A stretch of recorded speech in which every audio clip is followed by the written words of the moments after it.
कुंवर साहब, मैं शुरुआत करना चाहूंगी। पहले 2 एपिसोड से हमें बहुत अच्छा रिस्पांस आया है, तो आप बताएंगे एस्ट्रोलॉजिकल ट्रीटमेंट लेना क्यों जरूरी है? जो भी व्यक्ति किसी विद्या या किसी ज्ञान को धारण किए हुए है तो ये उसका दायित्व है, ये उसका धर्म है कि ये ज्ञान की प्रवाह, ये ज्ञान की गंगा ये बहती रहे। किसी को बोल दिया गया है कि आपको ऑपरेशन कराना, तो क्या एस्ट्रोलॉजी इतना हेल्प कर सकती है कि वो उसका, और अगर कोई चाहे कि ना हो, क्या एस्ट्रोलॉजी ऐसा हेल्प कर सकती है? अगर किसी रोग की या किसी चीज की शुरुआत है, मतलब एक गंभीर अवस्था में कोई चीज आ गई है तो फिर उसका त्वरित उसका उपचार ही सबसे अच्छा श्रेष्ठ उपाय है। जैसे कि हमें अभी कुंवर साहब ने बताया कि चैंटिंग से बहुत फर्क पड़ता है, लेकिन उसको कुछ करने का तरीका है, उसका उच्चारण कैसे होना चाहिए। आप सभी लोग धीरे धीरे जानते हैं क्योंकि हम सभी लोग सनातन संस्कृति से बिलोंग करते हैं। हम महान भारत के नागरिक हैं और हमारे यहाँ शुरू से ही जन्म से ही संस्कार प्रारंभ होने लगते हैं, और बल्कि जन्म के पूर्व से ही संस्कार हमारे यहाँ प्रारंभ होते हैं। मंत्र को आपने बोला कि शुद्ध अवस्था में करें, तो ऐसे विमेन है जब उनकी मेंस्ट्रुअल साइकिल चलती है, क्योंकि हर चीज के दौरान गुजरना होता है और उनको मंत्र जाप करना है, रोज नियमित करना है, तो फिर कैसे करें? अंतर्मन में करिए, क्योंकि अंतर्मन में अंतरात्मा हर समय के लिए शुद्ध अवस्था में, जो आत्मा है वो परम पवित्र है। जैसे कि श्रावण का महीना है, तो इसमें कहा जाता है कि रुद्र अभिषेक कीजिए। बहुत ज्यादा बोला जाता है कि इससे अगेन आपकी काफी लाइफ चेंज हो सकती है, तो इनका महत्व बताइए और ये कैसे हो सकता है? कि आप जब भगवान शिव की आराधना करते हैं तो समस्त ग्रह आपसे वैसे भी प्रसन्न हो जाते हैं। आप पूरे ध्यान से, पूरी श्रद्धा से, विश्वास से आप भगवान शिव का रुद्राभिषेक कीजिए। सबसे पहले तो चंद्रमा सूर्य दोनों स्ट्रांग हो जाएंगे। और भी यज्ञ के बारे में जानना चाहते हैं कि और यज्ञ का क्या महत्व है? जैसे मैंने ये बताया आपको, वैसी महाभारत कालीन में द्रौपदी को आप जानती होंगी, तो द्रौपदी भी यज्ञ से जन्मी थी। द्रौपदी का जन्म ही हुआ था वो धर्म की स्थापना में सहयोग के लिए। उसी प्रकार भगवान श्री राम त्रेता काल में, उनको भी जो उनके पिता दशरथ जी थे, उन्होंने भी यज्ञ किया था। भगवान राम के रूप में उनको पुत्र की प्राप्ति हुई। नमस्कार दोस्तों, आपका बहुत बहुत स्वागत है हमारे इस एस्ट्रोलॉजी के इस यात्रा में जो हमने शुरू करी है पिछले 2 एपिसोड से। आपका सबसे पहले तो मैं धन्यवाद करना चाहूंगी कि आपने हमें इतने ही कम समय में इतना सारा प्यार दिया और आपको इन एपिसोड से बहुत ही फर्क पड़ रहा है। काफी लोगों ने हमें मैसेज भी भेजा है कि हमारे एक्सपर्ट के बताए हुए उपायों से आपकी जिंदगी बदलना शुरू हो गई है, तो उसके लिए आपको तहे दिल से शुक्राना है। आज का एपिसोड फिर से बहुत स्पेशल होने वाला है, क्योंकि जैसे कि हम अपनी बीमारी, अपने जीवन में कोई भी प्रॉब्लम आती है, बीमारी आती है, तो किसी एक्सपर्ट, किसी डॉक्टर के पास जाते हैं, ट्रीटमेंट लेते हैं। इसी तरह से जब हमारे ग्रहों पे कोई प्रॉब्लम आ जाती है, जब हमारी जिंदगी उथल पुथल होने लगती है और हमारे ग्रह हिल जाते हैं, तो भी हमें एस्ट्रोलॉजिकल ट्रीटमेंट लेना पड़ता है।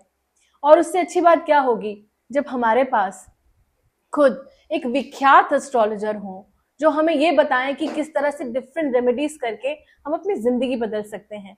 तो हमेशा की तरह मैं स्वागत करना चाहती हूँ हमारे बहुत ही प्यारे एस्ट्रोलॉजर साहब। तो हमारे बीच में मौजूद हैं डॉक्टर कुंवर हर्षित राजवीर जी, जो कि हमेशा की तरह हमें आज फिर से बहुत सारे गूढ़ मंत्र देने जा रहे हैं। आपका बहुत बहुत स्वागत है और आपका भी बहुत तहे दिल से शुक्राना है सर कि आप यहाँ पे आते हैं, अपना समय निकालते हैं और हमारे इन दर्शकों के लिए कितना सब कुछ अपने, कहते हैं ना, आपकी विद्या का धन हमें देके जा रहे हैं। तो once again welcome. Thank you so much. कुंवर साहब, मैं शुरुआत करना चाहूंगी कि पहले 2 एपिसोड से हमें बहुत अच्छा रिस्पांस आया है, लोगों के जीवन में बहुत फर्क आया, और आज मैं वो सवाल भी आपसे डिस्कस करना चाहूंगी जो लोगों ने अपने बहुत सारे सवाल भेजे हैं। उससे पहले मैंने बात करी थी एस्ट्रोलॉजिकल ट्रीटमेंट की। ये एक बहुत ही ऐसा पर्टिकुलर सा शब्द है, क्योंकि ट्रीटमेंट बहुत सारी बीमारियों का होता है, सब डॉक्टर्स हैं, आप अपने ही इस विद्या के डॉक्टर हैं, तो आप बताएंगे एस्ट्रोलॉजिकल ट्रीटमेंट लेना क्यों जरूरी है? देखिए, सबसे पहले तो बहुत बहुत धन्यवाद आपका। और जैसा कि आपने कहा कि आना और यहाँ पे लोगों को उपचार बताना या किसी दोष का उपाय निवारण बताना, तो ये तो देखिए, जो भी व्यक्ति किसी विद्या या किसी ज्ञान को धारण किए हुए है तो ये उसका दायित्व है, ये उसका धर्म है कि ये ज्ञान की प्रवाह, ये ज्ञान की गंगा ये बहती रहे। क्योंकि ये ज्ञान पे ये अपना अधिकार नहीं है। हम लोगों ने भी ये जो शिक्षा है वो हम अपने गुरुओं से सीखी है। हम अपने जो सनातन संस्कृति है, जो हमारे वेदास हैं, हमारे जो एस्ट्रोलॉजी की विधाएं हैं, उनसे हमने सीखा है। तो वो चीज़ें जब हम आगे बढ़ाते जाएंगे तो हम अपने दायित्व की पूर्ति भी करते जाएंगे। और जब आप बात करती हैं एस्ट्रोलॉजिकल ट्रीटमेंट की, तो सबसे पहले हमको ये समझना होगा कि ट्रीटमेंट तो आपने जैसे बताया कि मेडिकल साइंस का सब्जेक्ट है जी या वर्ड है। तो देखिए मेडिकल साइंस में भी आप देखती होंगी कि जैसे कोई आपको कोई समस्या महसूस होती है तो सबसे पहले ब्लड सैंपल लिया जाता है। जी और जब ब्लड सैंपल लिया जाता है तो उसके माध्यम से आपके ब्लड को के मतलब द्वारा तमाम सारी जांचें होती हैं। हम्म, तो वो उसके बाद डायग्नोस होके आता है कि आपके लीवर में क्या समस्या है, आपकी किडनी में क्या समस्या है, या आपके अन्य मतलब शरीर में क्या समस्याएं हैं। और जब ये डायग्नोस होके आता है उसके बाद कोई डॉक्टर उसकी मेडिसिन देता है, अदरवाइज जहाँ पे कोई सर्जरी की जरूरत पड़ी तो सर्जरी करता है। तो ये जैसा उनका मतलब एक ट्रीटमेंट है, वैसे हम लोग एस्ट्रोलॉजिकल ट्रीटमेंट की बात करते हैं। ये जो ज्योतिषीय उपचारात्मक विधियां हैं ये काफी प्रकार की होती हैं, भिन्न भिन्न प्रकार की हैं। जैसे हम अगर कोई ग्रह से संबंधित समस्या आ रही है किसी कुंडली में, या कोई मतलब दोष वगैरह है, तो वैसे तो आजकल जो चलन में है छोटी छोटी उपाय, छोटे छोटे रेमेडीज करके हम उसको कम अवश्य कर सकते हैं। लेकिन अगर हम पूरी तरीके से कोई मतलब ट्रीटमेंट लेते हैं तो वो जड़ से भी चीजें खत्म हो जाती हैं।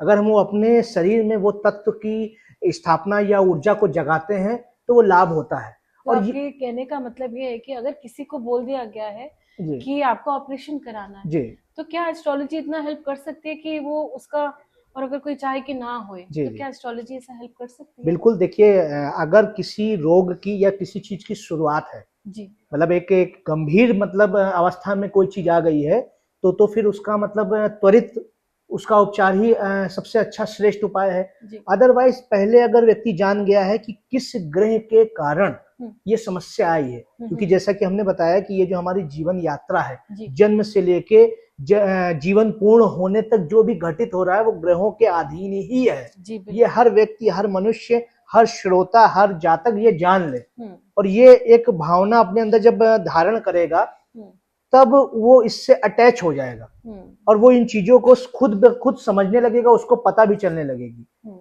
और उसका ये उपाय कर लेगा उस दोष का, उस ग्रह की अवस्था का। मानिए कोई की मार्केस की दशा चल रही है, हम्म या कोई अष्टम भाव का स्वामी है की दशा चल रही है, छठा भाव, जैसा कि रोग और ऋण और शत्रु का भाव होता है छठा भाव। तो अब छठे भाव में कोई ऐसा ग्रह आया जो प्रभावी हो गया तो कोई ना कोई रोग आपके शरीर में दे ही देगा। तो उसका उपचार करके, उसका दान करके, उसकी रेमेडीज करके हम उससे बच सकते हैं। अब जब हम बात करेंगे एस्ट्रोलॉजिकल ट्रीटमेंट की, तो एक जैसे कि मेडिकल साइंस में ट्रीटमेंट बहुत प्रकार के होते हैं, होम्योपैथ से भी होते हैं, आयुर्वेद से भी होते हैं, जी और हम लोग मेडिसिन मतलब जो है उससे भी करते हैं। और साथ ही साथ जैसे कोई गंभीर समस्या है तो हम सर्जरी भी करते हैं, जी मतलब डॉक्टर जी वगैरह जी करते हैं। जी इसी प्रकार हमारा एस्ट्रोलॉजिकल ट्रीटमेंट है वो कई प्रकार से होता है। सबसे पहले ये है कि जो एक अद्भुत मतलब चीज हम लोगों को प्राप्त है, हमारे ऋषि मुनियों ने हर समस्या के समाधान के लिए हमको मंत्रास दिए हैं। अगर हम मंत्र की चैंटिंग करेंगे जी तो ये निश्चित जान लीजिए कि उससे बहुत लाभ होता है, क्योंकि वो मंत्र हैं जो हमारे शरीर में वो वाइब्रेशन उत्पन्न करते हैं। उस वाइब्रेशन के साथ हमारे शरीर में नए नए तत्व, नए नए अम्ल रस उत्पन्न होते हैं, और वो रस उन भावों को, उन भावनाओं को या उन स्मृतियों पे अपना प्रभाव छोड़ते हैं। और ये जो हमारे आपके मतलब जीवन में जो समस्याएं आती हैं वो स्मृतियों के आधार पे आती हैं।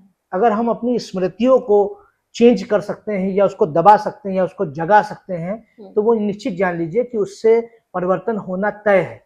और अगर किसी रोग की स्मृति हमारे भीतर जागृत हुई है और उससे विपरीत जाकर हमने उस ग्रह का, जिस ग्रह के कारण ऐसा हुआ है, हमने उसको मतलब प्रभावी ढंग से उसके मंत्र की चैंटिंग कर ली, उस देवता की आराधना कर ली, तो वो मान के चलिए कि हमको उससे छुटकारा मिल जाएगा। अरे बहुत खूब बात करी आपने जी कि ये बात दर्शकों के लिए जानना बहुत जरूरी है कि अगर आपके शरीर में या आपकी जिंदगी में कोई ऐसी तकलीफ आ रही है तो मंत्रों की चैंटिंग से, जैसे कि हमें अभी गुवर साहब ने बताया कि चैंटिंग से बहुत फर्क पड़ता है, लेकिन उसको कुछ करने का तरीका है, उसका उच्चारण कैसे होना चाहिए, कितनी बार होना चाहिए, उसकी क्या स्पीड रहनी चाहिए, या मतलब कितनी तेज होनी चाहिए, ध्वनि कैसे होनी चाहिए, जी इन सब के बारे में? देखिए, सबसे पहले तो मतलब आप सभी लोग धीरे धीरे जानते हैं, क्योंकि हम सभी लोग सनातन संस्कृति से बिलोंग कर रहे हैं। जी हम महान भारत के नागरिक हैं, जी और हमारे यहाँ शुरू से ही, जन्म से ही संस्कार प्रारंभ होने लगते हैं, जी और बल्कि जन्म के पूर्व से ही संस्कार हमारे यहाँ प्रारंभ होते हैं। बिल्कुल। प्रथम संस्कार ही गर्भाधान संस्कार है। 16 संस्कार की हम लोगों के यहाँ व्याख्या है, और हमारे वेदों में इसकी व्याख्या है। तो हमारे यहाँ तो वैसे भी देखिए 16 संस्कार की बात होती है, और प्रथम संस्कार तो हमारे जन्म के मतलब पूर्व ही प्रारंभ हो जाता है, जब ये मान के चलिए कि जीवात्मा हमारी माता के गर्भ में प्रवेश करता ही है, तभी से संस्कार प्रारंभ हो जाते हैं। तो तिथियां, योग, संस्कार, ये तो हमारे जीन में है, हमारे भारतवर्ष में है, आध्यात्म सनातन संस्कृति में है।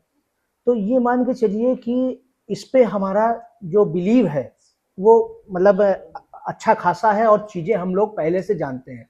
लेकिन फिर भी भाई हमारा बताने का दायित्व है, और जो लोग नहीं इन चीजों से जुड़ पाए हैं वो भी इन चीजों से जुड़ें और समझें। तो जब बात आती है मंत्रास की, कि कब मतलब ये मान के चलिए कितनी चैंटिंग करें और किस मतलब ध्वनि में करें, या मतलब अंतर्मन में करें, तो वैसे तो ये मान के चलिए कि जब आप शुद्ध अवस्था में हो तब ध्वनि में किए हुए मंत्र का लाभ होता है, मंत्रोच्चारण का लाभ होता है। मगर जब आप ऐसी अवस्था में हैं, कहीं बिजी हैं, कोई ऑफिस का काम कर रहे हैं, या किसी के साथ बात वगैरह कर रहे हैं, या अदर चीजें कर रहे हैं, तब आप अंतर्मन में भी मंत्रास की चैंटिंग कर सकते हैं बिना ध्वनि के। साथ ही साथ जब आप किसी मंत्र या किसी मतलब उससे रिलेटेड आप चीजें प्रारंभ करते हैं, तब नियम यह है कि हमारे यहाँ 27 नक्षत्र हैं, और ऐसा माना जाता है कि जो हमारी पृथ्वी 360 डिग्री जो रेडियस है उसकी, उसमें ये मान के चलिए वो 27 नक्षत्रों में बटी हुई है। हर नक्षत्र को उतना ही भाग प्राप्त है। तो ये अवस्थाएं हैं कि, और हर नक्षत्र के 4 चरण हैं। तो ये आमतौर पे आपने सुन रखा होगा कि इस मंत्र की चैंटिंग 108 टाइम, जी जी जी, वो इसी वजह से है कि 27 नक्षत्रों के चारों चरण को वो मतलब समझ लीजिए उससे एनर्जी मतलब कनेक्ट हो, वो चीजें प्राप्त हो। अब हम हर नक्षत्र के माध्यम से, उसके हर चरण के माध्यम से अगर हम 108 टाइम कोई भी चीज करते हैं तो वो लाभ होता है।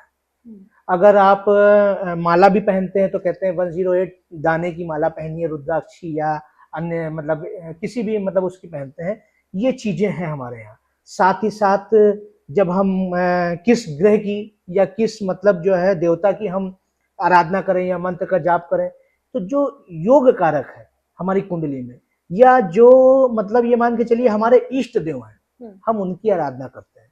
इष्ट देव हमको हमारे मतलब भाग्य के स्वामी हैं, हमारे कर्ता धर्ता हैं। जैसे कि आप अभी दूर बैठे किसी अपने रिलेशन मतलब जो है रिलेटिव की जो है वो बात करते हैं, या उनसे बात करके उनसे हेल्प लेते हैं, वो दूर बैठे हैं, वो इतनी जल्दी आपके हेल्प के लिए नहीं आ पाएंगे। लेकिन आप एक पड़ोसी से या अपने बगल के रिलेटिव से कोई हेल्प मांगते हैं तो वो तुरंत आ जाएंगे। यही हमारे इष्ट देव का मतलब जो है लॉजिक है, कि हम अपने इष्ट देव की आराधना करेंगे, उनके मंत्रों का जाप करेंगे, या जो चीज हमको प्राप्त करनी है।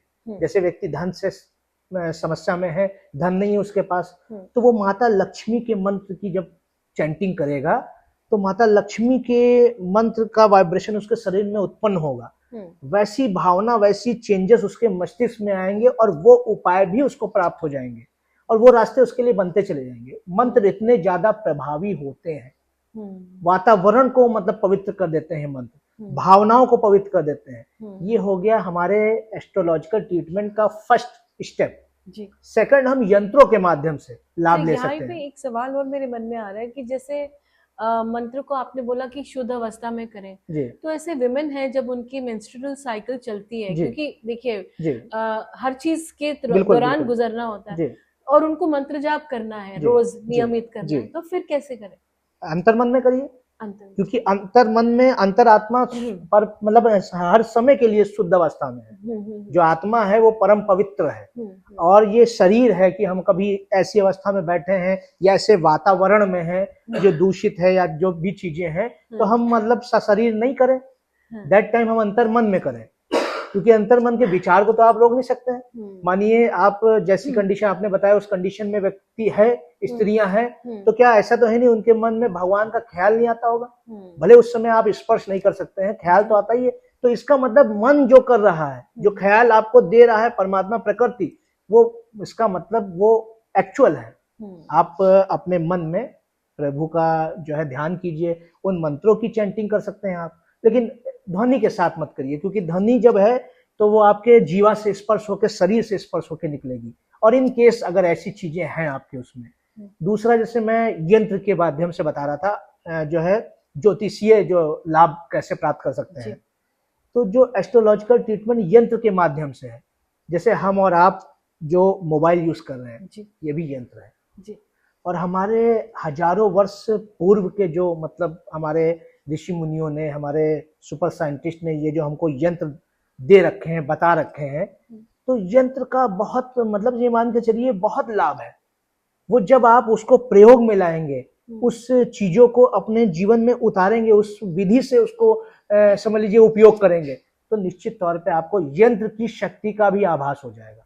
एक जो हम मोबाइल यूज करते हैं उसको डेली चार्ज करते हैं, और वो ग्रहों की गणनाओं, नक्षत्रों की गणनाओं को, राशियों की गणनाओं पे, देवताओं की दिशाओं पे, वातावरण के माध्यम से वो यंत्र हमारे ऋषि मुनियों ने हम लोगों को दे रखे हैं, बता रखे हैं। तो यंत्र जैसे मैंने काफी बारी सुना है कि श्री यंत्र होता जी, है जी, और ऐसे काफी ऐसे यंत्रास होते हैं जिसकी पूजा करी जाए, मंदिर में रखना चाहिए। जी बिल्कुल। तो उन्हीं यंत्रों के बारे में मैं उन्हीं यंत्रों के बारे में बता रहा हूँ कि जैसे वो मतलब समझ लीजिए शोध करने के पश्चात हमारे पास आए और यंत्रों का इफेक्ट होता है। जैसे बहुत से लोग जो एस्ट्रोलॉजी को नहीं मानते हैं लेकिन वास्तु को मानते हैं। अब ये मान के चलिए वास्तु तो वस्तु के आधार पर निकलता है, और एस्ट्रोलॉजी तो हमारे वेदों का मुख्य अंग है, छठा अंग है, और ये भी कहा गया है कि नेत्र है। जो एस्ट्रोलॉजी है वो वेदों का नेत्र है, तो वो सबसे ऊपर की श्रेणी का विषय है। लेकिन चलिए जो लोग प्रैक्टिकली एक भावना रख लिए हैं कि मैं इन चीजों को नहीं मानता हूँ, तो वो भी यंत्र को के फॉर्मूले को अप्लाई कर रहे हैं और यूटिलाइज कर रहे हैं अपने लिए। ऐसा मैंने देखा है काफी शॉप्स में मैं जाती हूँ, जी, तो कहीं ना कहीं पेस्ट ऐसे लगा रहता है कि कुछ जी जी कोई पिक्चर पेस्ट होगी जी, या ऐसा मैंने देखा है जहाँ पे आपका ध्यान जाता है। Yes yes. और ज्यादातर मैंने ऐसे दुकानों पे देखा है, जैसे कोई भी व्यापार की कर रहे हैं तो उन्होंने रखा है। उसका क्या महत्व है? क्योंकि मैं देखती हूँ कि कई जगह पे लगा है तो दिखता है कि उनका काम भी बहुत अच्छा है। उसका इफेक्ट है, तभी लोग इतने लोग दुनिया में यूज कर रहे हैं। वो मतलब दिशाओं के आधार पे, वो मतलब मंत्रों के जो बीज मंत्र हैं उनको लेकर बनाया गया है। और उसका मतलब ये स्थिति है कि जब आप उसको देखकर, उसको सामने रख के, जैसे आपने एक भावना होती है मंदिर में व्यक्ति क्यों जाता है, मंदिर में जाकर जो ध्यान है वो अन्य चीजों से हट जाता है। मन जो है वो जो एकाग्रता मंदिर में प्रदान हो जाती है जी। मंदिर जी। मतलब मन को जो है वो स्थिर कर देता है जी। वो है मंदिर। तो जब हम मंदिर में जाते हैं तो चीजें बिल्कुल एकाग्रता प्रदान करती हैं। हम उस देवता की उतने समय बिल्कुल सब कुछ भूल के उसकी मतलब जो है आराधना में लग जाते हैं। उसी प्रकार आपने शंख की ध्वनि का महत्व समझा होगा अपने जीवन में। आपने जब मंदिर आप जाते हैं तो घंटे की ध्वनि का महत्व समझा होगा कि वो बिल्कुल आपके जो अदर जो विचार हैं, जो नेगेटिविटी, उसको बर्न कर देती है ये चीजें। इसी प्रकार जैसे मैंने यंत्र की बात की, थर्ड जो है वो मतलब ज्योतिषीय ऐसे उत्पाद हैं जैसे रत्न वगैरह हो गए, ये रुद्राक्षा हो गए। तो बहुत लोग धातु हो गई, जैसे किसी का, बहुत लोगों को कहते हैं कि गुरु ग्रह थोड़ा सा वीक है तो आप स्वर्ण पहन लीजिए, चंद्रमा वीक है तो चांदी पहन लीजिए। ये भी हमारी माँ धरती से निकली है। तो सारे रत्न हैं, सारे जो है ये मान के चलिए रुद्राक्ष है, ये प्रकृति द्वारा प्रदत्त है हमें। पर जहाँ तक मैं आपको जानती हूँ तो आप बिल्कुल भी इस चीज में रत्नों को लेके आप ज्यादा नहीं करते, आपके और ही तरीका, आप शायद रुद्राक्ष के द्वारा लोगों को यही करते हैं।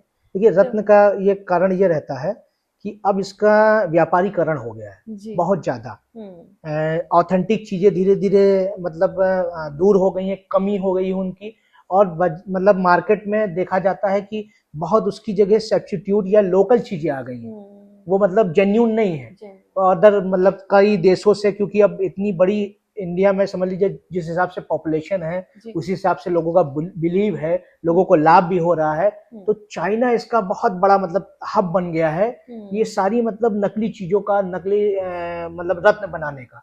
तो वो चीजें आजकल लोग उसको ज्यादा मतलब यूज में ला रहे हैं, जबकि उसका कोई प्रभाव नहीं होता, वो सिर्फ जस्ट एक मतलब कलर मात्र समझ लीजिए उसका लाभ होता है। जैसे हम अपने जीवन में अगर हमको कोई समस्या चल रही है, जैसे बुद्ध की समस्या चल रही है, तो हम ग्रीनरी अपने पास रख लें, ग्रीन कलर अपने जीवन में उपयोग में ले आए, तो वो रंग का जैसे लाभ होता है, मात्र उतना लाभ अब रत्नों के माध्यम से रह गया है, क्योंकि जेन्यून जो जेम्स स्टोन है वो मिलना अब थोड़ा सा मुश्किल हो रहा है, और उसकी या तो कॉस्ट इतनी ज्यादा हाई है कि हर आदमी यूज नहीं कर सकता है, जबकि रुद्राक्ष है वो सभी के पहुंच में है, क्योंकि रुद्राक्ष इतना मतलब कॉस्टली नहीं होते हैं, वो साधारण तरीके से उपलब्ध भी हो जाते हैं और उनकी जेन्युइनिटी पे भी बहुत ज्यादा वो नहीं है कि संदेह है। तो इसी प्रकार से अगर मेष लग्न से जो मीन लग्न के बीच के जो भी जातक हैं, जो 12 लग्नें होती हैं, उनमें सभी के लिए अलग अलग मुखी रुद्राक्ष है। जैसे 2 मुखी से लेके वैसे तो कई मुखी तक का वो है, मगर 2 मुखी से 12 मुखी तक की जो रुद्राक्ष होते हैं वो हमारे जीवन में काफी सारे परिवर्तन लाते हैं, और वो ग्रहों के आधार पे है। जैसे 2 मुखी रुद्राक्ष है तो जिसका चंद्रमा वीक है, जिसकी मन एकाग्र नहीं रहता है, व्यक्ति बहुत ज्यादा मायूस रहता है, चिंताएं बहुत रहती हैं, ओवर थिंकिंग है, नेगेटिव थिंकिंग है, या बहुत जल्दी किसी को से बहुत भावुक हो जाता है, सेंटिमेंट बहुत जल्दी आ जाते हैं, वो 2 मुखी रुद्राक्ष धारण कर ले। और कोशिश करे कि उसको उसके जल को भी वो पी सकता है। तो बहुत सारे उसके अंदर परिवर्तन आपको देखने को मिलेंगे। और जो भी चीजें हैं, एक बार भाई आपका उससे कोई नुकसान तो है नहीं जी, आप एक बार उपयोग में लाइए जी। जितने भी दर्शक हैं, जो लोग देख रहे हैं, जो इस एपिसोड को सुन रहे हैं, वो चीजों को प्रैक्टिकल करें। जब आप प्रैक्टिकल करेंगे तो खुद ब खुद आपको पता चलेगा कि हाँ, चीजें जिनसे हमको लाभ हुआ है वो शाश्वत विद्या का मतलब विषय है, जो हमारे धर्म से निकली हुई चीजें हैं।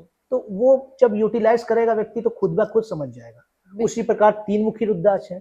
अब जैसे कि कोई मेष लग्न का जातक है या कोई वृश्चिक लग्न का जातक है जिनका स्वामी मंगल है, तो वो 3 मुखी रुद्राक्ष यूज करें। उससे ये लाभ है कि व्यक्ति को जैसे क्रोध बहुत आता है या व्यक्ति मतलब साहस में कमी है, कोई चीज करना सोचता रह जाता है लेकिन कर नहीं पाता है, तो वो भी साहस में कमी है। जब मंगल वीक होता है तो या तो बहुत ज्यादा अग्रेशन दे देता है, और या तो ऐसी भी अवस्थाएं आती हैं कि वो सिर्फ सोचता रह जाता है, उसके अंदर मतलब साहस की क्षति हो जाती है, क्षय हो जाता है, तब वो 3 मुखी रुद्राक्ष यूज करें। इसके मतलब आधार पे ये मान के चलिए मंगल ग्रह मजबूत हो जाएगा। अच्छा। और ये 3 राशियां, 3 लग्न मैंने आपको बता दिया। एक तो ये मान के चलिए कि चंद्रमा के लिए, एक ग्रह के लिए, और कर्क लग्न वालों के लिए ये 2 मुखी रुद्राक्ष सबसे अच्छा है। और आपका मेष और वृश्चिक के लिए 3 मुखी। अब जब हम बात करेंगे 4 मुखी रुद्राक्ष, तो 4 मुखी रुद्राक्ष जितने भी बुद्ध से पीड़ित व्यक्ति हैं, बुद्धि उनकी बहुत कम चलती है, याद नहीं रहता है, बच्चे इसको पहन सकते हैं। जिनका पढ़ाई में मन नहीं लगता, वो सब लोग 4 मुखी रुद्राक्ष यूज करें। 4 मुखी रुद्राक्ष यूज करने से गणपति भगवान की कृपा होती है आप पे, और शिक्षा के क्षेत्र में, प्रतियोगिता के क्षेत्र में आपको आशा से अधिक सफलताएं भी प्राप्त होती हैं। और जो भी मिथुन या कन्या राशि के जातक हैं, मिथुन या कन्या लग्न के लोग हैं, वो सभी 4 मुखी रुद्राक्ष यूज करके ये अपना एस्ट्रोलॉजिकल ट्रीटमेंट ले सकते हैं। वैसे इसके बाद हम बात करते हैं सिंह, ये मान के चलिए लग्न या सिंह राशि की। तो सिंह लग्न या सिंह राशि के लिए वैसे तो 1 मुखी रुद्राक्ष की व्याख्या की गई है, लेकिन 1 मुखी रुद्राक्ष वास्तव में होता ही नहीं। ये एक मतलब हम लोगों का खाली एक विषय है कि 1 मुखी, वो ज्यादातर वो मतलब कह सकते हैं कि फेक ही आता है, वो चीजें आपको नहीं मिलेंगी। उसके लिए या तो आप 3 मुखी लीजिए या तो 12 मुखी रुद्राक्ष वो यूज में ला सकते हैं। जितने भी सिंह लग्न के जातक हैं, सिंह लग्न के लोग हैं, और सूर्य जिनका कमजोर है, जिसको मतलब समाज में करता बहुत कुछ है लेकिन वो ख्याति प्राप्त नहीं होती है, सम्मान से लोग परेशान रहते हैं कि मुझे सम्मान की प्राप्ति नहीं हो रही है, बहुत सारे एफर्ट किए लेकिन हमको वो डिग्निटी, वो चीजें हमको नहीं प्राप्त हुई समाज में। और राजनीतिक क्षेत्र के लोग भी इसका इस्तेमाल कर सकते हैं 12 मुखी का। ये आपके सूर्य को स्ट्रॉन्ग करने के लिए। अब हम बात करते हैं शुक्र के लिए। तो शुक्र के लिए 6 मुखी रुद्राक्ष है। तो जितने भी वृष लग्न या तुला लग्न के लोग हैं, ये आप 6 मुखी रुद्राक्ष यूज कीजिए। 6 मुखी रुद्राक्ष से माता लक्ष्मी का भी आशीर्वाद मिलता है, शुक्र भी स्ट्रांग होता है और लग्जरी भी आपके पास आएगी। जितने लोग लग्जरी के लिए परेशान हैं कि ये गाड़ी लेना चाहते हैं, ये अपना घर बनवाना चाहते हैं, भूमि भवन वाहन संबंधी चीजें चाहते हैं, वो 6 मुखी रुद्राक्ष यूज करें।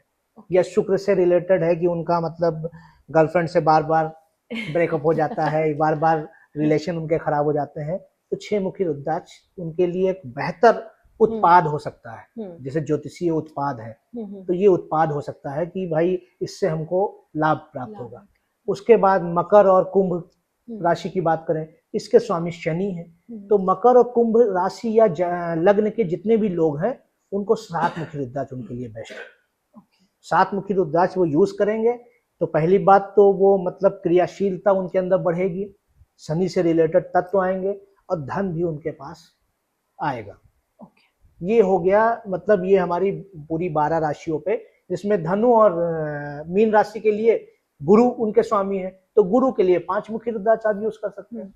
तो इस तरीके से ज्ञान की वृद्धि करता है, लोगों को चीजें मतलब कहते नहीं है कि बहुत अल्प लोग चीजें मतलब जो आगे बढ़ नहीं पाते हैं या कोई चीज जीवन में मतलब तैयारी कर रहे हैं, किसी कंपटीशन की तैयारी कर रहे हैं, तो गुरु ग्रह इसी का स्वामी है। तो ये मान के चलिए कि अगर वो 5 मुखी रुद्राक्ष यूज करते हैं तो उसका लाभ होता है उनको। ये हो गया हमारे उत्पादों में, कि जैसे आपने बताया कि रत्न का जो एक रत्न ना मतलब बताकर रुद्राक्ष के लिए है, तो रुद्राक्ष से आपको ये सारे लग्नों के लोग लाभ ले सकते हैं। मैं यहाँ पे दर्शकों को फिर से बताना चाहती हूँ कि देखिए कितने सरल उपाय हैं यहाँ पे, और यहाँ पे फिर से हमारे एक्सपर्ट साहब, हमारे एक्सपर्ट एस्ट्रोलॉजर ने यही बताया कि रतन अभी आज के टाइम में आप देखिए तो शायद आपको ऑथेंटिक रतन ना भी मिले, लेकिन आपके पास बिल्कुल ये रुद्राक्ष अवेलेबल है। और कौन सी राशि के लिए कौन सा रुद्राक्ष सही रहेगा ये आप लिख लीजिए, जान लीजिए, इस वीडियो को ध्यान से देख लीजिए और जरूर अपनी लाइफ में अपनाइए, क्योंकि बहुत छोटे छोटे उपाय हैं, ये बहुत अच्छे से आपकी जिंदगी बदल देगी। और भी बहुत उपाय हैं, जैसे कि मैंने देखा एस्ट्रोलॉजिकल ट्रीटमेंट में, मैंने यज्ञ देखा कि यज्ञ बहुत करते हैं और पुराने टाइम से ही बहुत यज्ञ पे बहुत ज्यादा जोर दिया जाता था। तो क्या आज के वक्त में भी है? जैसे कहा जाता है कि जैसे कि श्रावण का महीना है तो इसमें कहा जाता है कि रुद्र अभिषेक कीजिए, बहुत ज्यादा बोला जाता है कि इससे अगेन आपकी काफी लाइफ चेंज हो सकती है। तो इनका महत्व बताइए और ये कैसे हो सकता है?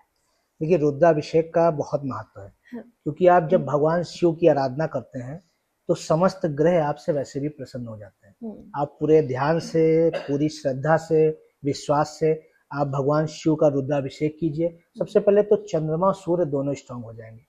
जब भी आपकी जन्म लग्न कुंडली में चंद्रमा और सूर्य दोनों स्ट्रांग होते हैं तो एक तो मन को बलि करता है, मनोबल व्यक्ति के पास प्राप्त हो जाता है। दूसरा आत्मा को बलि करता है, आत्मबल प्राप्त होता है। किसी भी चीज, किसी भी कार्य को कर पाने में जो सक्षमता होती है वो आत्मबल से आती है। और किसी भी चीज को सोचने में, यूनिक आइडिया या उस पर बने रहने में, लोगों के आमतौर पे आपने देखा होगा कि विचार आते हैं, किसी कार्य को करने की योजना आती है, फिर वो उसको भूल जाते हैं या उसको नकार देते हैं। तो उसके लिए चंद्रमा उनका कमजोर होता है। जब भी भगवान शिव की आप पूजा करेंगे तो आपके अंदर एकाग्रता आएगी, आपका जो डेडिकेशन है अपनी अचीवमेंट्स को लेके या अपने गोल को लेके, वो आप बिल्कुल उस पर समझ लीजिए एक तरीके से एक योद्धा की भांति आप अपना प्रदर्शन करेंगे।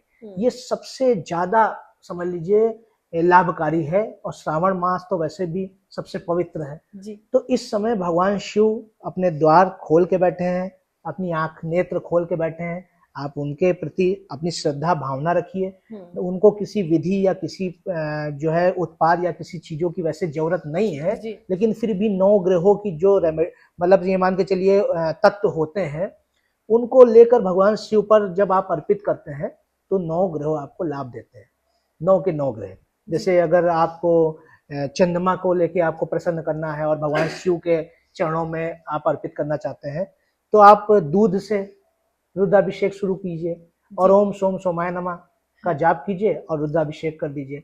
आप मंगल को मतलब स्ट्रॉन्ग करना चाहते हैं तो आप गुड़ या शहद आप भगवान शिव को अर्पित कर सकते हैं, उससे रुद्राभिषेक कर सकते हैं।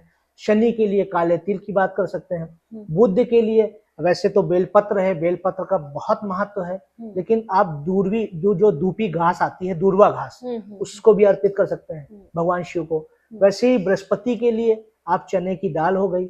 हल्दी अर्पित करना भगवान शिव को वर्जित है। ऐसा माना गया है कि हल्दी जो है वो श्रृंगार का मतलब जो है उत्पाद है, और भगवान शिव वैरागी हैं, तो इसलिए आप हल्दी ना करके चंदन कीजिए, पीला चंदन आप कर सकते हैं जी। इसी तरह शुक्र के लिए आप शक्कर कर सकते हैं, और इत्र कर सकते हैं शुक्र के लिए।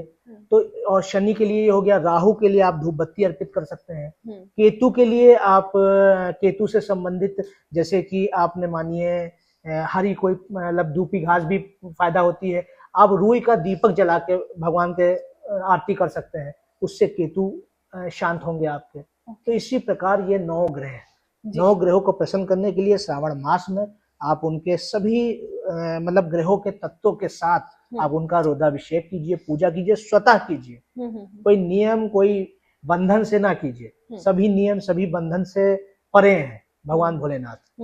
वो भोलेनाथ हैं, आपके भाव देखेंगे, आपसे प्रसन्न हो जाएंगे। और जो आपने जैसे बात की, जो हम लोगों के यज्ञों के बारे में आपने पूछा, तो यज्ञों का महत्व हमारे यहाँ सतयुग के समय से है जी। और जो चारों युगों में इसकी मतलब महानता और इसकी पराकाष्ठा रही है। आपको यज्ञ की जब आपने बात की है, तो मैं एक छोटी सी कहानी कह लीजिए, या अपने जो हमारी सनातन संस्कृति का जो एक भाग है वो मैं आपको बताता हूँ। सभी आप महाभारत के विषय में सभी लोग जानते होंगे, हम सभी जानते हैं। तो महाभारत काल में जो अर्जुन थे, उनके जो पौत्र थे, तो ये मान के चलिए उनके लड़के का नाम अभिमन्यु था, जानती होंगी आप। और उनके पौत्र थे राजा परीक्षित। तो राजा परीक्षित ने एक ऐसी भूल कर दी थी कि एक साधु बैठे थे, कलयुग का मतलब प्रारंभ हो चुका था, तो उन्होंने भी अपने मस्तक पे स्वर्ण मुकुट धारण कर रखा था, जिससे उनकी मति भ्रम हो गई थी, भ्रष्ट हो गई थी। तो एक साधु बैठे थे, तो उन्हीं के गले में उन्होंने एक मरा हुआ सांप उनको पहना दिया। अच्छा। जिसके कारण ये मान के चलिए कि उनको श्राप मिला कि तक्षक नाग उनको डस लेगा और उससे उनकी मृत्यु हो जाएगी। फिर जब तक्षक नाग ने उनको डस लिया, तो जो राजा परीक्षित का जो पुत्र था, उसका नाम था जन्मेजय। तो जन्मेजय को ये जब पता चला कि तक्षक नाग ने हमारे जो है ये मान के चलिए पिता का जो है सर्पदंश कर लिया है, और वो मतलब ये अवस्था हो गई कि उन्होंने शरीर त्याग दिया है, तो उसने एक यज्ञ किया। आपने हमारे जो है रामधारी सिंह दिनकर जी ने इस पे एक पुस्तक भी लिखी है, जन्मेजय का यज्ञ। आपने सुना होगा इसके बारे में, सभी लोग सर्च करें और रामधारी सिंह दिनकर जी को भी पढ़ें, उन्होंने बहुत अच्छी अच्छी चीजें लिखी हैं। तो ये मान के चलिए कि जब वो यज्ञ किया, तो सारे समस्त संसार के जो सांप थे वो सब आके उसी यज्ञशाला में, उसी यज्ञ की वेदी में ही जाके भस्म होने लगे। और जब ये अवस्था धीरे धीरे आगे बढ़ी, तो जो तक्षक नाग था, वो भी एक ऐसा मतलब आकर्षण पैदा हुआ यज्ञ में कि वो भी धीरे धीरे उसी यज्ञ वेद में आने लगा। क्योंकि तक्षक नाग को जो स्वर्ग के अधिपति हैं इंद्र का आशीर्वाद प्राप्त था, उनकी सहायता प्राप्त थी, तो वो उनकी रक्षा करने के लिए आए।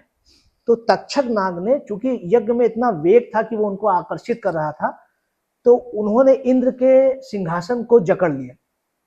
और ये कहा जाता है, ये हमारे जो है पुराणों में ये मतलब गाथाएं हैं कि वो इंद्र के सिंहासन के समेत उस यज्ञ ने तक्षक नाग को घसीट लिया। अच्छा। तब जो है नाग वंश की जो माता थी मनसा, माँ मनसा, तो उन्होंने अपने पुत्र आस्तिक को भेजा जन्मेजय को समझाने के लिए। अच्छा। और फिर जब आस्तिक ने जन्मेजय को समझाया, तो जन्मेजय ने उस यज्ञ को संपन्न किया, समाप्त किया। तक्षक ने माफी मांगी। फिर तब जाके तक्षक ने, चूंकि आस्तिक ने उनकी रक्षा की थी माँ मनसा के पुत्र की, तब तक्षक ने आस्तिक को आशीर्वाद दिया, कहा कि आज के बाद जब भी आपका कोई नाम लेगा, किसी मुसीबत में फंसा है और कोई सर्प उसके पीछे पड़ा है या उसको डसने जा रहा है, तो आस्तिक नाम लेने वाले को भी सर्प दंश नहीं करेगा या उसका जहर नहीं उसके फैलेगा। आस्तिक आस्तिक। आस्तिक आस्तिक नाम लेने से ऐसी हमारे यहाँ हाँ, ऐसी कथाएं हैं, अच्छा। ऐसे हमारे यहाँ विवरण है कि हम्म, आस्तिक आस्तिक नाम लेने से हम्म। वो मतलब सर्प उनके समीप नहीं आता है। कितनी ऐसी बातें हैं जो हमें पता ही नहीं है, और जी आपने ऐसा दर्शकों के लिए कितना कुछ इन्फॉर्मेशन यहाँ पे आप हमारे लिए लेके आए हैं। बहुत अच्छा लग रहा है। और भी यज्ञ के बारे में जानना चाहते हैं कि और यज्ञ का क्या महत्व है। देखिए, यज्ञ का जैसे मैंने ये बताया आपको, वैसी महाभारत काल में ये मान के चलिए द्रौपदी को जी आप जी जी जानती होंगी। जी। तो द्रौपदी भी यज्ञ से जन्मी थी। द्रौपदी का जन्म ही हुआ था वो धर्म की स्थापना में सहयोग के लिए। उसी प्रकार भगवान श्री राम हम्म त्रेता काल में हम्म उनको भी जो उनके पिता दशरथ जी थे उन्होंने भी यज्ञ किया था, तब भगवान राम के रूप में उनको पुत्र की प्राप्ति हुई थी।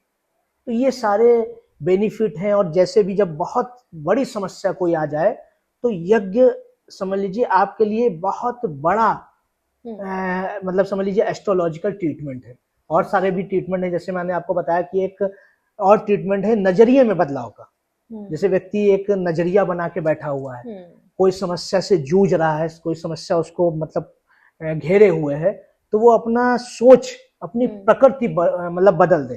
अब जैसे कोई व्यक्ति आलसी है और शनि उसकी दशा अंतर दशा या 7.5 आ गई, तो वो आलस को त्याग दे।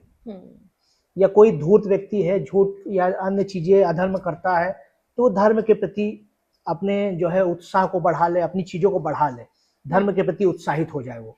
तब ये मान के चलिए कि वो उसने अपने नजरिए में परिवर्तन कर लिया। ये भी एक एस्ट्रोलॉजिकल ट्रीटमेंट है। उपवास व्रत वगैरह जैसे लोग रखते हैं, आप सभी लोग रखते हैं, ज्यादातर घर की महिलाएं, ज्यादातर वैभव लक्ष्मी का व्रत है, बृहस्पतिवार का व्रत है, सोमवार का व्रत है, लोग रखते हैं। तो उससे भी देखिए लाभ होता है, तभी लोग रख रहे हैं। तो ये भी हमारे एस्ट्रोलॉजिकल ट्रीटमेंट के अंतर्गत आता है। जी।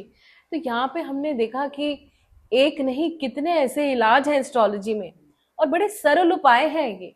अगर आप चाहते हैं कि आप आपकी जिंदगी में किसी बीमारी से जूझ रहे हैं और अगर डॉक्टर से दवाई ले रहे हैं, तो अगर आप एस्ट्रोलॉजी की दवाई भी ले लें तो डेफिनेटली आपकी जिंदगी बदल सकती है। और जब आपके पास ऐसे एक्सपर्ट एस्ट्रोलॉजर हो जिन्होंने कितनी सारी हमें पुरातन चीजें बताई हैं, और अभी जो आपने एक बहुत ही गूढ़ मंत्र दिया कि आस्तिक आस्तिक बोलने से आपको सांप भी नहीं डसेगा, मुझे नहीं लगता था कि हमें कभी भी किसी को ये बात पता होगी।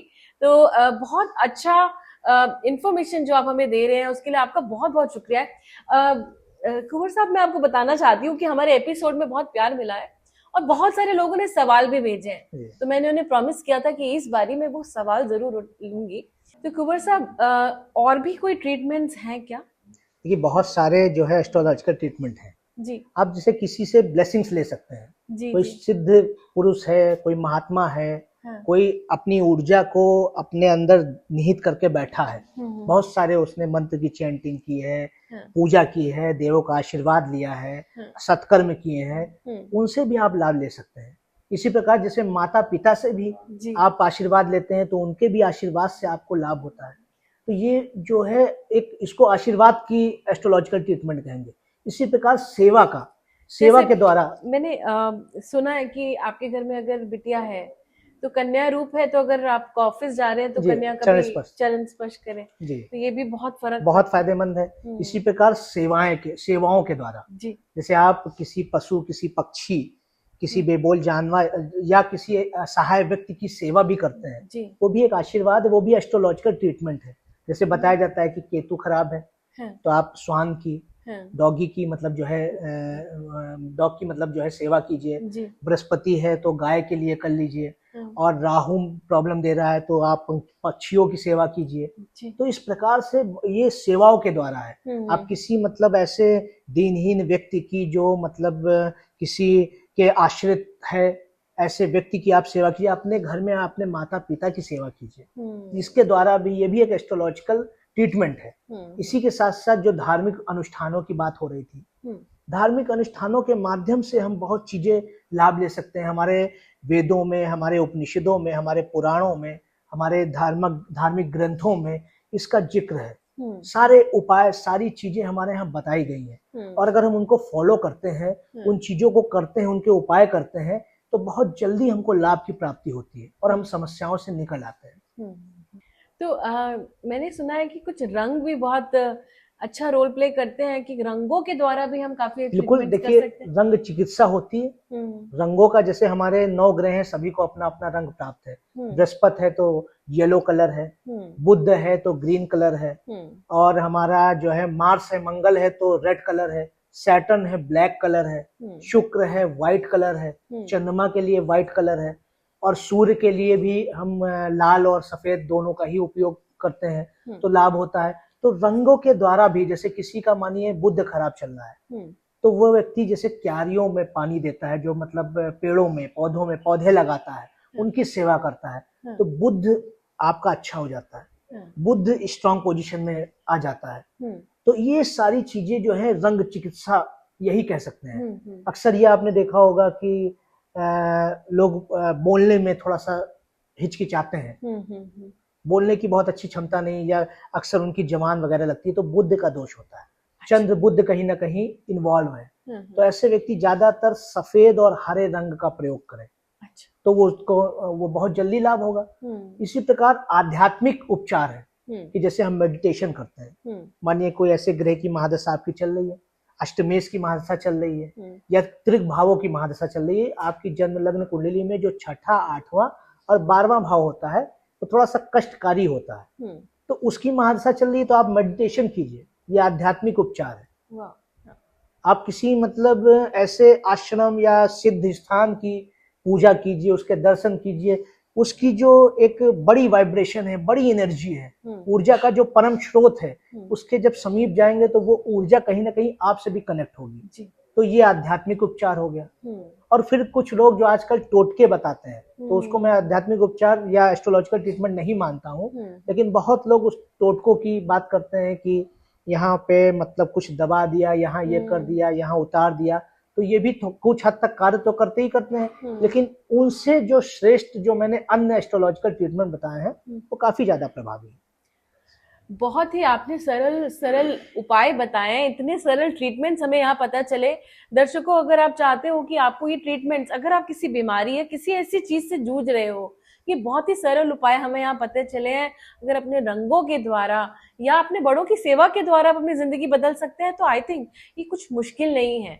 एस्ट्रोलॉजी में ऐसी बहुत अच्छी, एस्ट्रोलॉजी एक ऐसी साइंस है जहाँ पे हमारे पास बहुत सारी ऐसी उपलब्धियां हैं जिनसे आप अपनी जिंदगी बदल सकते हैं। अब जैसे कि मैंने आपको बताया था कुंवर साहब की, आपके एपिसोड्स ने धमाल मचाई और हमारे पास बहुत सारे ऐसे लोगों के सवाल भी आए। बहुत सारे लोग पीड़ित हैं और एस्ट्रोलॉजी में बिलीव करते हैं, तो अब आपके पास सवाल मैं बताती हूँ। सबसे पहला सवाल आया है अनुराग जी का, जो कि मुंबई से जुड़े हैं हमारे साथ। उनके पास कुंडली नहीं है और वो भगवान में बहुत विश्वास रखते हैं, काफी उपाय कर चुके हैं, 1 साल से बहुत परेशान है। अब वो आपसे इस बात का उपाय चाहते हैं कि क्या करें। भगवान का विश्वास तो ठीक है, लेकिन कैसे इसको ठीक कर सकते हैं अपनी लाइफ को। देखिए, जब आपके पास आपकी कुंडली नहीं होती है जी। तो ऐसा नहीं है कि ये मान के चलिए कि आपका कोई उपचार नहीं है। जैसे मानिए कोई रिपोर्ट्स नहीं है, मगर एक ऐसे डॉक्टर के संपर्क में आके या ऐसे एस्ट्रोलॉजर के संपर्क में आके आप अपनी चीजें जो उसको बताएंगे भी नहीं, तब भी वो जान जाएंगे। लेकिन अगर आपकी समस्या आपको पता है कि हाँ भाई मुझे धन की समस्या है, मुझे जॉब की समस्या है, तो आपके जो उस समस्या के जो मतलब समझिए दाता है, जो उस समस्या मतलब उस समस्या का जो निवारण करता है, कि उससे उसको बाहर निकाल सकते हैं। जैसे मानिए लोगों को पास धन की समस्या है, जैसे आपने अनुराग जी का बताया कि आर्थिक तौर पे बहुत परेशान है, तो ये एक बहुत अच्छा उपाय है जिनके पास कुंडली नहीं है, और जो लोग ये मान के चलिए कि बहुत जल्दी सोचते हैं कि कोई लाभ नहीं हो रहा है मुझे, और वो अपनी चीजों से विमुख होने लगते हैं, तो वो अष्टलक्ष्मी का नाम ले।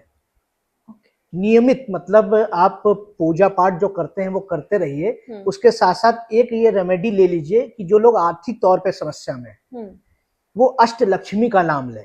8 प्रकार की लक्ष्मियां होती हैं, उनके नाम मात्र से ही आपको जो धन की समस्याएं हैं उसका समाधान हो जाएगा, और वो ये स्थिति आएगी आपको कि वो जो धन प्राप्त होगा वो संतोषजनक होगा, आपको संतुष्टि देने वाला होगा।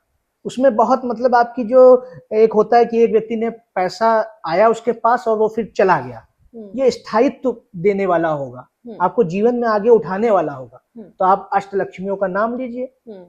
पहला आदि लक्ष्मी, धन लक्ष्मी, धान्य लक्ष्मी, गज लक्ष्मी, संतान लक्ष्मी, और उसके साथ साथ जो है धैर्य लक्ष्मी, और जो है वीर लक्ष्मी, विद्या लक्ष्मी। ये अष्ट लक्ष्मी का नाम हो गया। तो इनका नाम लेने से, इसका नाम लेने से मात्र से ही, मतलब पूजा जब आराधना आप कीजिए तो माता लक्ष्मी के सामने आराधना करते हुए दीपक जलाइए या अपना ध्यान कीजिए और अष्ट लक्ष्मी का नियमित नाम लीजिए।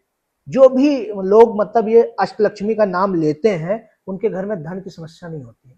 तो ये कितनी बारी लेना चाहिए, दिन में कितनी बार चैंट करें? आप 11 टाइम से प्रारंभ कर सकते हैं। आपको लाभ हो रहा है आप 21 टाइम करिए, आप 51 टाइम करिए। और कोई समय बंधा है इसके समय प्रातः काल पूजा के समय शुद्ध अवस्था में जी। पहले गणेश जी की पूजा कीजिए, उसके बाद अष्टलक्ष्मी का नाम ले लीजिए। तो वो 8 प्रकार की लक्ष्मी हो गई। जी, जी, धन लक्ष्मी हो गई, धैर्य लक्ष्मी हो गई, आदि लक्ष्मी हो गई, और उसके साथ साथ विद्या लक्ष्मी हो गई, गज लक्ष्मी हो गई, संतान लक्ष्मी हो गई। सारी जो लक्ष्मियां हैं वो अष्टलक्ष्मी का नाम आपको लेना है। हर प्रकार से आपको धन की प्राप्ति, संतुष्टि की प्राप्ति, विद्या की प्राप्ति होगी। तो आपका जीवन एक मतलब नए आयाम पे पहुंच जाएगा। और ये रेमेडी लोग करके देखें, अष्टलक्ष्मी का नाम लेके देखिए कितनी आप प्रफुल्लित होते हैं, फायदेमंद रहता है आपके लिए। वाह वाह। तो अनुराग जी, अगर आप हमें देख रहे हैं, सुन रहे हैं, ये एपिसोड को प्लीज आप अपने अंदर उतार लीजिए कि कितने छोटे सरल उपाय से आप सिर्फ लक्ष्मी माँ के 8 लक्ष्मी, अष्टलक्ष्मी का नाम जाप करने से ही अपनी आर्थिक स्थिति बदल सकते हैं। और अनुराग जैसे काफी ऐसे लोग पीड़ित हैं जो फाइनेंशियल प्रॉब्लम से जूझ रहे हैं, तो उनके लिए ये बहुत ही छोटा और सरल उपाय है, बिल्कुल मुश्किल नहीं है। इसको करने से क्या चेंजेस आ जाएंगे, आई एम श्योर बहुत बढ़िया चेंज आएंगे। हमारा दूसरा सवाल है हिमानी जी का, जो कि उत्तराखंड से हमारे साथ जुड़ी हैं। वो कह रहे हैं कि मैंने बहुत नाम जाप किया है, मतलब 2-2 घंटे जाप किया उन्होंने पिछले 5 साल से, वो यही कर रही हैं, लेकिन उन्हें कोई फर्क नहीं पड़ रहा, ना उनकी शादी हो पा रही है, ना ही उनको कोई अच्छी नौकरी मिल रही है।